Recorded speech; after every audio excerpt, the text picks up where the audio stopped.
Melanie? I want you to go as quietly as possible. Do not make a sound until I tell you to run. Then run as quickly as you can. Now, does everybody understand? Yes, Miss Hayward. All right, John, you lead the way.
Hey there, everyone. I hope you are doing okay and not depressed and are passing things still and you're healthy and safe.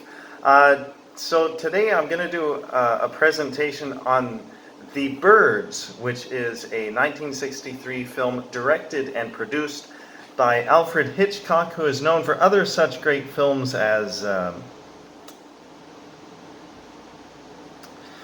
So anyway, so this is, I guess, technically classified as a thriller, and it has sound design by Remy Gassman and Oscar Sala, and also involved a sound consultant, Bernard Herrmann. These are some weird names, but he's not really important, so we won't worry about him. So, essentially, the sort of spark notes plot of this, and yes, I'm reading some things that I've pre-written. Don't judge me. Mulaney has set out to deliver a pair of lovebirds to Mitch, a lawyer that she fancies, who has left on vacation. So she travels by boat to meet him, and there at the shore is attacked by a seagull. And then other birds start exhibiting some strange behavior, like not eating, and soon enough begin viciously attacking people, killing many both directly and indirectly. Like one guy caught on fire. Just walked out of his car and just went up in flames. I mean, man, my dude. So, in this scene, which we just watched, and I may have just shown you illegally. I'm not sure. Don't tell the police. This is where the crows attack the students. There is absolutely no music. And rather, the chaotic energy, much like I have right now. And tone is illustrated through screams, trampling footsteps, and the loud swooshing sounds of the wings, like I've had coffee, which entrap the viewer as they seem to come from an assortment of areas. Collectively, the result is a roaring sound, something quite boisterous and loud. And the pattering of the crow's feet, such as on the roof of the car, creates a sort of turbulence in the scene, for lack of a better word, which matches the anxiety of it all.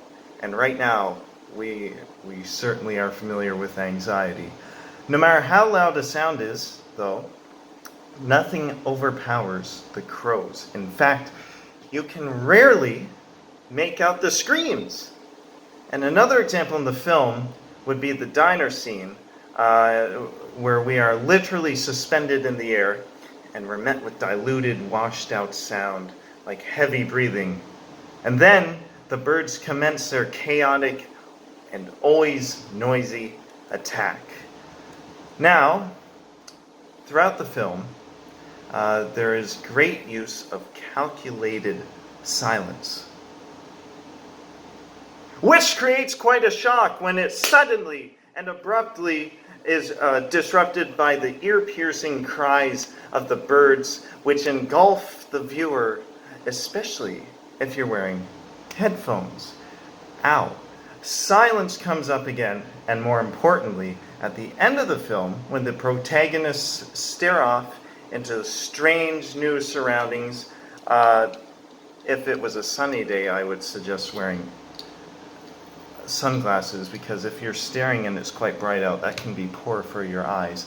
Anyway, they're staring off into the strange new surroundings that once resembled a normal home, now ravished, which is sad. And nothing can be heard except the calm cry of a crow or something, echoing the shadows of the nightmare that they just lived through. And there was very little music throughout the film, next to none. And this lack of music is somewhat odd for a Hitchcock film, which typically used complex soundtracks. Rather, it uses timed silence, like I mentioned earlier, for a shock factor, and an assortment of manipulated noises created with some new sound technology for the time. Now, I read a couple of articles and a journal with regards to exactly how Hitchcock and his team came about making the sounds and putting them together. And they actually sort of differ in some areas, but I'll do my best to sum it up here from what I've been able to understand with my feeble brain. So Remy Gassman suggested to Hitchcock that he enlist the help of Oscar Sala, and Sala made use of a trotonium, or basically a pre-modern synthesizer. And Sala used this strange device to create many of the film's most prevalent sounds. The calls cried out by the birds, some door sounds, and even hammering noises. And one article stated that Gassman, why did I say glass? That is embarrassing. Had also just created a device which can record any sound and manipulate it based on various keys, which would effectively, as we have just seen and heard, replace music and give a variation of pitch to normal sound effects, perfectly calculating the effects of the bird's screeches or screeching for a chilling effect. Well, chilling for 1963. If you can't tell, I find this to be a very weird and strange film. It's okay. It was an okay watch. I found it more to be a comedy, but that's just my sinister brain at work. So anyway, that's my presentation on the birds by Alfie Boy. That's not professional for university, is it? I don't know.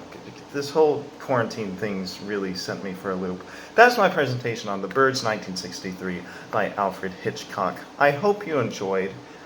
Please stay happy and stay smiling and keep a humor through this dark time because we need it, don't we?